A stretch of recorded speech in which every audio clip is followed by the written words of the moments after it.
Hi, everyone.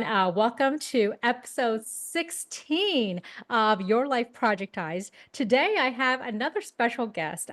And before I introduce him, I want to tell you today's episode is called Heart Attack to Comeback, the Ultimate Project. And as you could probably tell based on the name, this is going to be a healthcare focused episode. But again, we are going to sprinkle in some project management also, which, and as for any of you who are aware, healthcare is not only my passion, it's an industry that I've worked in for many years. So this episode is extra special to me. So that said, I'm going to introduce our next guest, Phil Barth. And Phil, I'm going to pass it over to you. Why don't you introduce yourself and let the audience know a little bit about you? Okay, so as you stated, Phil Barth, the I hate to spoil the surprise, but I had a heart attack. So I kind of gave that away in the title, didn't I? I, I am a retired IT project manager and now full-time keynote speaker. So I speak on two subjects. Mm-hmm. One is stress management, which is very much a health kind of topic, and the other is goal achievement. So and basically I talk about I use a lot of rubber chickens because they're so much fun, and I talk about the chickens that are holding you back, and in stress management a lot of times it's external factors that are Yeah. holding you back, that are getting in your way, and what do you do about that? With goal achievement and Mm-hmm. sometimes project management, it's the things inside of you that can hold you back. Oh, yeah, And absolutely. those are the two areas that I talk about, and they're both very much tied to your personal health. Oh, for sure. And Phil, I'm really glad that you mentioned stress management because I think as you and I can both relate, especially as and so sorry, I had to shut that light off because I saw that there was a glare on your glasses. So Oh no, it's not you, it's me. See? okay, It's my okay. ring light. Got it. Okay. Okay, so I can turn that back on. Um, Yes, I'll be better. and I'm really glad, Phil, that you mentioned stress management because I know personally I know again speaking about myself, every project manager that I've spoken to, and just I think people in general, right? Stress is such a big part of our lives, and especially Mm. in today's world where we are just go, go, go. Right. So really glad that you brought that up because I definitely want to touch on that a little bit later in the episode. And so so for everyone who's listening, so not only is Phil a keynote speaker, you are a published author and you are a PMP certified project manager, which is a huge accolade within in itself. Well, thank you. Yeah. Of All of course. that is true. So, so Phil, and I know, right, talking about your health, and I know that can be very personal, and I'm Mhm. sure there are a lot of folks here who can relate, because every one of us at some point or another has probably been a patient. We've been to a doctor's office, we've been to a hospital. So, can you share, Phil, with the audience, can you share the story of how, the heart attack that you experienced, how did you navigate your recovery, like a project manager? Yeah, so it was 2015. I Okay. had a heart attack at summer camp. I was at summer camp with Boy Scouts with my youngest son. And I started feeling bad and worse. And eventually, I think it was Thursday, I my blood pressure went straight down and went to the nurse. And my wife called because I'd been telling my wife my symptoms. And the nurse said, "Give me your phone." And she said, "Look, if this is my husband, I send him to I call 911." So they sent me to the hospital, ran a bunch of checks, and they told me, "Yeah, you had a heart attack." And they said it was a small one. And I thought, well, if that's small, I don't ever want to have a medium. It was just, Oh, I it's bet. not good. So the next day they put in two stents. I had two arteries that were 80 and 95% blocked. And what happened after that was, there was two pieces to this. I would say the whole heart attack recovery is like a program of projects because your goal is to get to healthy. But Yep. that's not a project. That's a whole bunch of projects. So there was the physical piece that I had to deal with, and there was also the stress piece because my doctor said, look, you need to do a better job of stress management. And it never occurred to me that I needed to do that. And he set a goal. He said, every 3 months, I want you to take 1 week off and unplug. And I said I would do it. And my wife was in the room, so I had to do it. So, so that was one thing. Every 3 months we had to plan what our little 1 week off was going to be. And Yeah. at first it was very small because I was still recovering. The first time was just a little, it was a staycation, a little Yeah. trip to the zoo and so on. On the physical side, there were little individual projects. Like, I want to be able to walk a mile. Well, there's a lot of pieces to that. I need to go through therapy. I need to check with my doctor. I might need to get new shoes. And once I completed that project, then it was, I want to run a mile. And eventually it was, I want to swim a mile, which that was the final thing. The final goal was I wanted to be healthier Yeah. than ever before. And I had never done much swimming in my life. So that was a huge project to figure out how to get from being able to maybe swim across the pool to a full mile. And it was important in that I knew when I completed that project, I could say, okay, physically, I am where I need to be. Absolutely. And Phil, and I again, I love this topic, especially because, right? So I don't know if I've ever shared with you, but I've dealt with my own health battles, and the keynotes talk that I give. Also, it talks about how I used project management principles and methodologies to manage those series of health events, right, in my personal life. But I always talk about how project management truly can be applied to every aspect of our lives, right? Yeah, Absolutely. yeah, Yeah. And there was a risk management component too. yep. One of the things, one of my projects I wanted to take on was I wanted to start weightlifting again, and I told my cardiologist that I wanted to get back to being able to bench press 200 pounds, which I hadn't done since I was very young. And yeah, that was my cardiologist reaction. He kind of laid out the risks for somebody who had two stents for doing that kind of weightlifting, and so we canceled that one. I decided to effectively manage that risk by not doing that one.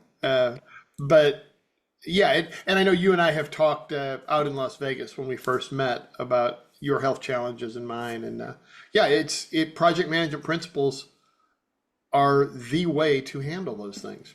Yeah, it's so funny or you're talking about the weightlifting and the bench pressing. So I think the most recent or so back in 2016, I had a chemotherapy-based stem cell transplant.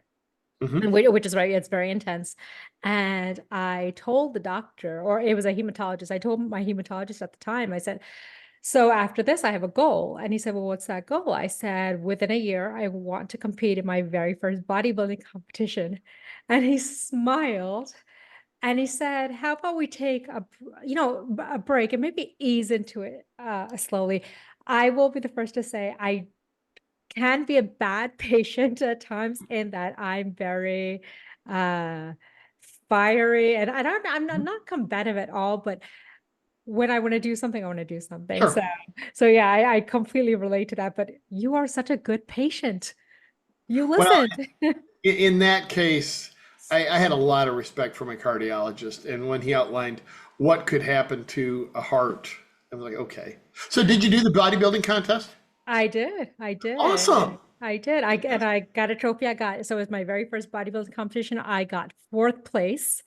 And the reason, honestly, the reason I wanted to do the competition in the first place was because I wanted my own comeback story, right? And I wanted to show other patients who have, whether they were going through MS, a stem cell transplant, a heart attack, whatever the case may be.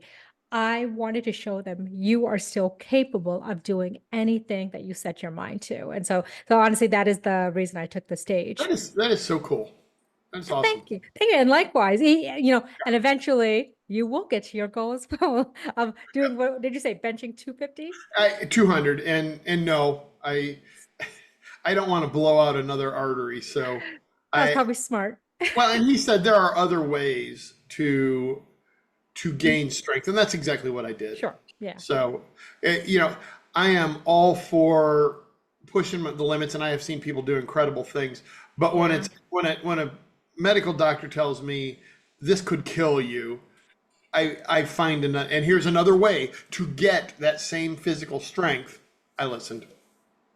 Very important. Yeah, no, that's a great tip. And I'm in agreement with you. I think that is something that you don't want to take a risk on. So Exactly. completely agree. And so Phil, you just so we talked a little bit right just now about stress management. And and as I mentioned, I think every single project manager that we know has dealt with stress at some point in their project, in their career. Mhm. I think we're constantly right battling stress, whether it's meeting stakeholder expectations or just the stress of the project, dealing with other vendors. So what are some key stress management techniques? 'Cause I'm really interested to hear this because I definitely want to see if I can apply them to my own life. What are some techniques that, during your recovery that really helped you achieve, I'm going to say, inner peace? That's a good way of putting it. The the first one I kind of fell into. So I talked about we had the staycation and we went to the zoo and the next day art museum and so on. After day one, when we were at the zoo, Hmm. I got on Facebook and I printed out I typed out these are the great things that happened today. Just a list of things that were really cool. Hang on just one second. Sure. Alexa, stop. Doesn't Alexa know we're You know shooting a what? podcast? I should I should have disabled her. No, no, no, no, no. It's okay. This is real life. These things This is happen. yeah. The funny thing is that when I was in my IT career, I worked with a lady named Alexis. Uh-huh. She went off every time I talked to her. It thought I was saying her name, the assistant thing. All right, so where was I? So I put it on Facebook. I said, these were the great things that happened today. You know, we went to the zoo, we saw baby cheetah, we saw the gorillas, we had a picnic in the car, etc. And everybody liked it. Yeah. And if you're on Facebook and people give you likes, it's like, oh, fantastic. I got to keep doing this. They So the love next day me. I talked about the art museum Yeah. and it just kept going. And I noticed the more I looked for what was good, Yeah. the better I felt and the lower stress I was. And I didn't even mean to, but I was programming my brain to look for this is what's good in life. And I tell people, just seek what's good in life and turn down the bad. There is no shortage of bad news in the world. Yeah. And if you're on social media getting all that bad news and hate, just turn that down and look for what's good, and it will lower your stress. That started in early 2016, and I've been doing it ever since. So it's been over 8 years that I've been putting out on social media. These were the great things that happened today. I love that. I love that. Yeah, Absolutely. And I think that a shift in perspective, right? And the way we view the world, because, perception is reality, right? And if we're always, to your point, right, we're always focusing on the negative, and there is a lot of negative, right? But there's also a lot of good. So I think if we focus on the good and turn off our phone and turn off social media and turn off all this news, I think absolutely. it could definitely alleviate, I think, a lot of stress. Absolutely. That was the big one. The second big one is I halfway through halfway on this journey, I read about a study that his name is Sean Aker, and he's got a Okay. great TED talk on the science of happiness. Love that TED talk.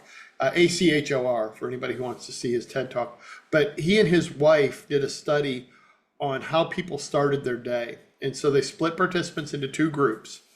And the one group started their day with bad news. 3 minutes, just 3 minutes of bad news. So it's probably just turn on the news.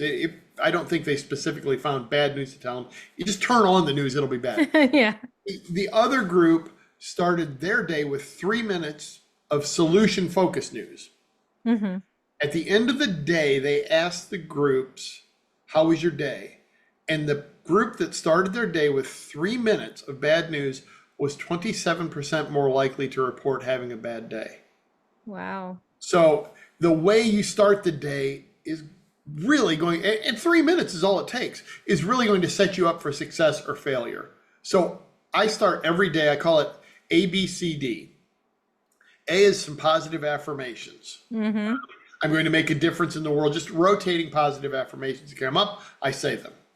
B is I read a book, something positive. It can be a Bible, it can be any kind of spiritual text, something that uplifts you.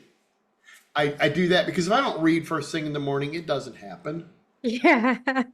C is coffee because I can't start my day without a little caffeine. And D is dogs. So we have two dogs, and I love dogs, and dogs are like the most positive creatures in the world. So, you wake up and they see you and they're like, oh, you're the best person in the world. I've seen you for hours. And you feed them dog food and they're like really happy and dog food. Oh, thank you. And no matter what you do, dogs are positive. So if I start my day that way, I am much more likely to have a lower stress and happier day. I love that, and such great tips. Such great tips. I mean, I couldn't agree more. I actually, again, I think I need to implement some of these in my own life. And so, Phil, so in thinking about, so because you, in my eyes, you definitely are, you're a success story, right? Not only are you a success story, you're a survivor. And then you are just such a kind individual, and just such a pleasure to be around. And Thank so you. of course, no, and then I mean every word. And so Phil, so when talking about, right, your personal journey, right, your experience, with your heart attack, with your recovery, how have these maybe shaped, or maybe even transformed, maybe, how you and have your professional life, as well as your personal life? So professionally, I didn't even realize they were changing me right away. But professionally, I got back to my IT job and got a phone call from my boss and said, "Hey, that project that you recommended, I had this app that I thought we could build to help with safety." Mm-hmm. And he said, "Yeah, we canceled it while you were out." And I said, "Oh, okay." He said, and he told me why a little bit. I said, "Oh, okay." He goes, "That all you're gonna say?" I'm like, "Yeah." He's like, "Well, that isn't how you used to be." I mean, I used to fight it, yell about it, and everything. And he said, "What happened?" And I'm thinking, have you not been paying attention for the last half a year? I had a heart attack.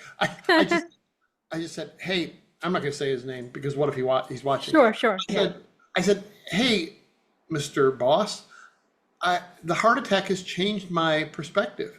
And if you're telling me people didn't want the project, then we're not going to do it. We'll do something else." Yeah. And why am I going to? And boy, I was good at really stressing out, yelling, and complaining about things I had no control over. Complain about the weather. Why? I didn't. What good is that going to do? Complain about traffic. Again, if I'm using my map and it's telling me the right way to go, no point in complaining. And it wasn't until I went through that and started looking for positives that really started to sink in. Oh, sure. Definitely. And I think that is such an important point, a point that you're bringing up, just looking for the positives. So I have a list, and I forget which, so I've, in the public speaking space, I've worked with a lot of different mentors, and I can't remember who it was that said, write down three positive things that happened to you in the day, right? And then, set a time, whether it's in the week or in the month, that you go back and you look at all those positive things that happened, and it'll completely transform, I think, your attitude about things, your outlook on life, and make you realize that, what, a lot of good does outweigh all the negativity that we're constantly surrounded by. Yeah, I do the exact same thing. That's what that Great Things is. And then once a month, I review them. And I have this little spreadsheet because I'm a nerd. And I have the spreadsheet and I write down, these were the greatest of the great things that happened that month. Yeah, absolutely. And yeah, and so talking about your book, so Phil, so admittedly, I have not yet had a chance to read it, but I know that the book resonated with a lot of readers. I know, because I've seen some of the reviews, for your book. So can you share, the unexpected joys and maybe the hidden treasures that you wrote about, like banana milkshakes. Oh gosh, I can't even speak. Banana milkshakes, rummage sales, and can you speak a little bit about that and, Sure. and their significance maybe in your journey? Yeah. So what about 2 years into finding the great things, my wife said, you ought to write a book about this. And so what I did was I went back to Facebook and took all the lists of great things, Mm-hmm. took selected ones and put them in the book and then explained them. Told the story behind it, grouped them. So, great things around the holidays, great Mm-hmm. things around um, a family trip, dad jokes. There's a whole section of dad jokes. One of the reviews said some of the dad jokes were lame. They just don't get me. To each their own, right? And I think I say in the dad jokes section, look, if you don't like dad jokes, just go to the next chapter. I get it. But what happened was, as I wrote this and as I went through the journey of collecting all of this, Hmm. I realized that the same things were happening over and over again and being Yeah. listed over and over again. For example, banana milkshakes. So frozen bananas, a little bit of skim milk or 2% milk, and I'm missing the important one, frozen yogurt. Blend them up. That's it. It's so easy, and they're delicious. And I made them for my wife and kids, and sometimes the kids would want a different flavor. And you just have a little milkshake, and it's this family moment. Yeah. And it kept showing up, and that's kind of the point of the book is, you can see what I'm doing, and then think about your own life and what are those little things that make the difference. And don't go out and say, if I can't climb Mount Everest, it's not a great day, right? There's going to be little things, and so many of them. Rummage sales. We went to a rummage sale and bought a shirt or whatever. Yeah. Just silly little things. They can be big, but so many times if you just appreciate those little things, it lowers your stress and makes you happier. Yeah, I couldn't agree more. It's funny, Phil. So, usually when I'm waking, I'm not a morning person. Everyone who knows me knows this. I'm just not. I never have been. Uh, when I wake up in the morning and I'm dreading getting out of bed, and I'm like, I'm grudgingly getting out of bed. I think I get to have coffee today. That is what motivates me to say, okay, let me get out of bed because I get to have a cup of coffee. And I know that's so silly, I but love that, that. right? I love that. Absolutely. And so, Bill, so also, I kind of want to go back to, talking a little bit about the project management. You and I, when we were speaking, you mentioned a diaper story. Yes. And I definitely Okay. want to make sure we talk Oh, about that. absolutely. Yeah. So one of the things I talk about, and it's in my stress management keynote, and the other one as well, the goal achievement. Humor is very important, and Yeah. I will stop and just show pictures of things that I found that are funny. And one of the funny stories that I like to share, I talk about stepping out of your comfort zone. Hmm. This goes back, I don't know, several years. I was working with the group that produced a product called Fluff Pulp, and that is one of the big ingredients that goes into diapers. Okay. And by diapers, I mean baby diapers, adult incontinent products, you name it. It's absorbent. And so we were sitting in a meeting, and we had all of the heads of the business, and I was their IT support. So the marketing head, the product development head, the people in charge of sales for each of the major regions of the world, the overall salesperson, etc. And so we're sitting there, and the product development head says, I was talking with a consultant recently, and he said, how well do you know your product and your customer? And I asked him, what do you mean? And the consultant said, have you ever worn an adult diaper? Because until you wear an adult diaper, you really don't know your customer. And the head of marketing said, I have an idea. He said, do we have samples? And of course, it was the product development center. We had samples all over the place. We had every kind of sample Yeah. because they tested them all. And he said, yeah. He said, well, let's take a break. Let's bring in all the boxes, and then let's divide them up. And we've all got homework tonight. We're all going to wear an adult diaper, Yeah. adult product. Now, I was one of two people who was in the city, so I had to wear mine at home. Everybody else got to hide in their hotel and try them. Yeah. I had to go home and have dinner with my wife and three kids while wearing an adult diaper. And it was hilarious. The kids just thought it was so funny. Yeah, I walk in and I hold up this adult diaper, and my wife just said, "Well, I said I'd marry you for better or for worse." And so I'm sitting there in the diaper, and the kids are making all kinds of jokes like, "Hey, Dad, pass the peas," and this is going on. And then my wife says, "Do you have to actually use the product?" I said, "No, no. I just have to wear it. I'm not going to try to exceed expectations on this particular task." So what happened was I go to take it off an hour or so later, and I said, this is awful. This is uncomfortable. This is terrible. This is something I have to do for exactly 1 hour. And there are literally millions of people in the world for whom this product is a 24/7 reality. Mm-hmm. And so what can I do as an IT professional to help the end user of this product? And it changed my thinking. And it was hilarious. But at the same time, it was a huge learning. And we wound up coming up with an app that showed the people who manufactured the diapers how to use different kinds of pulp and use less of it. So it wasn't this big thick one. I got stuck with the big thick one because the IT guy picks last. And they were thinner diapers, which meant that, you see those ads, right, of people, I can dance, I can golf, I can take walks in my adult incontinent products.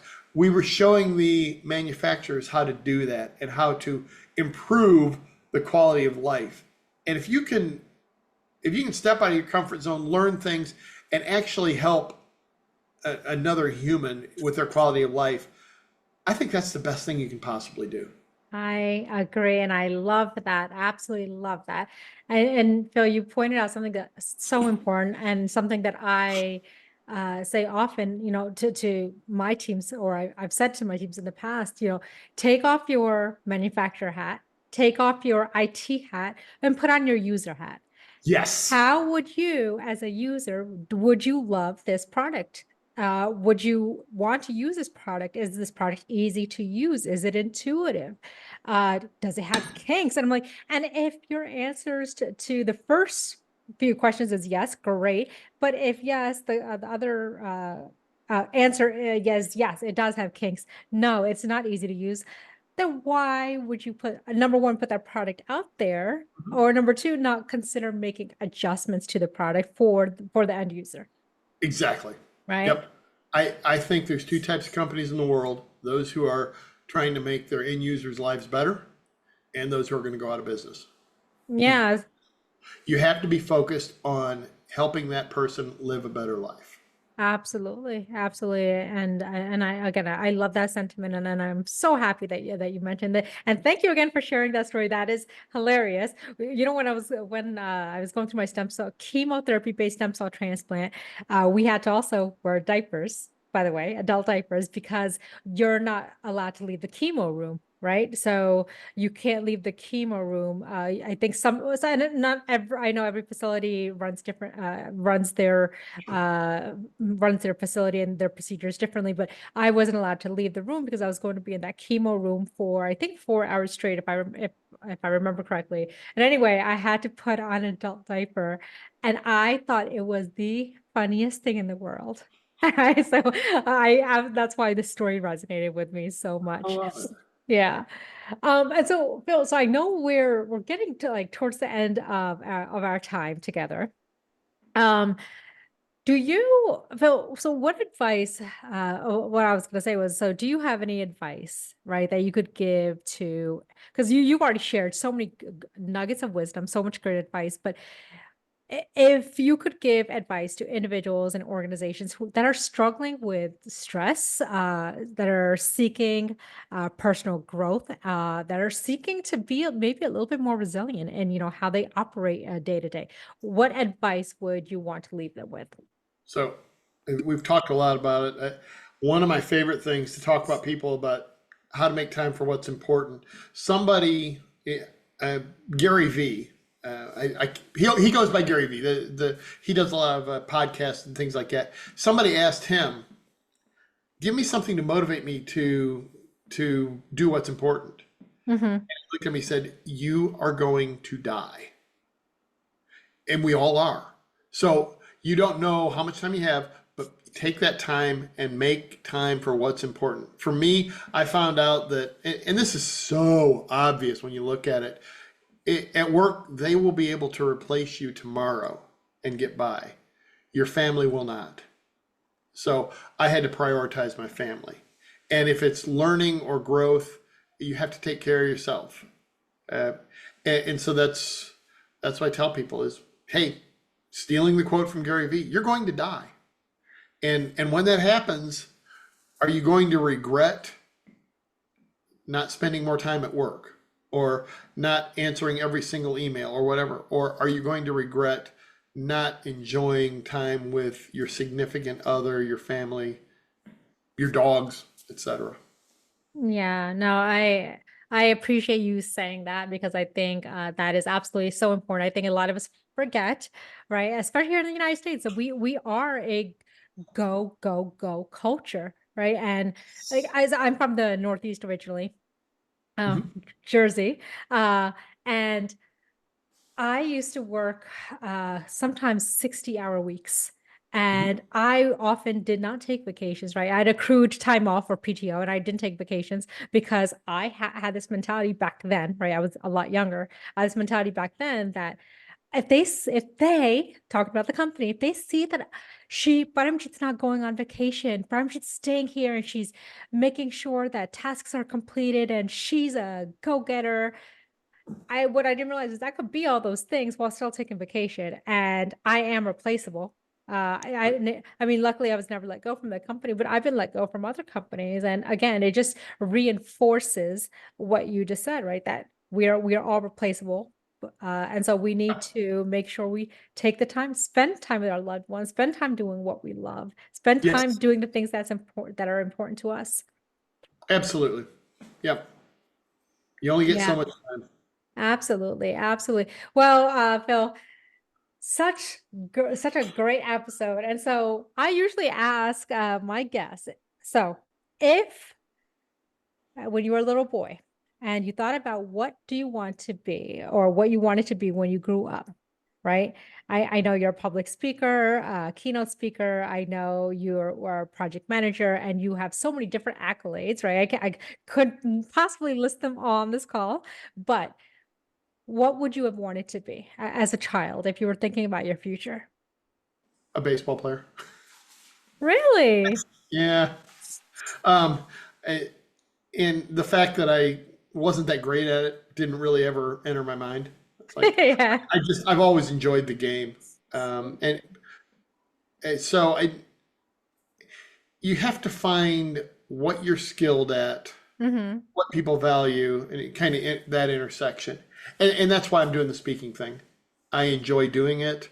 I've worked hard to get skilled at it. I love making people laugh, and I love hanging out with people. And it's the coolest thing in the world. I get to, and you're in that same boat. I know you've been speaking overseas. I got to speak in Belgium this year, and in Toronto and Orlando, and I get to hang out with wonderful people Yes. and help them. And so I didn't think about that. I don't even know that I knew that was a career when I was a kid. Uh, Mhm. and had I, looking back, I always loved to make people laugh. I mean, I got in trouble in elementary school for being the class clown. So maybe my subconscious was telling me, okay, you can't hit that well. Maybe you ought to try this speaker thing. And it all worked out. Absolutely. And I love that for you because you are a great speaker. You're a phenomenal speaker. You're just a phenomenal individual. So are you. And thank you, Phil. And with that, I will again thank you so much for not only being on this episode, but I want to thank you for my rubber chicken Nice. that you gave to me during our very first meeting. So yes, this, by the way, makes my day. So I appreciate you so very much. You too. Okay. Thank you.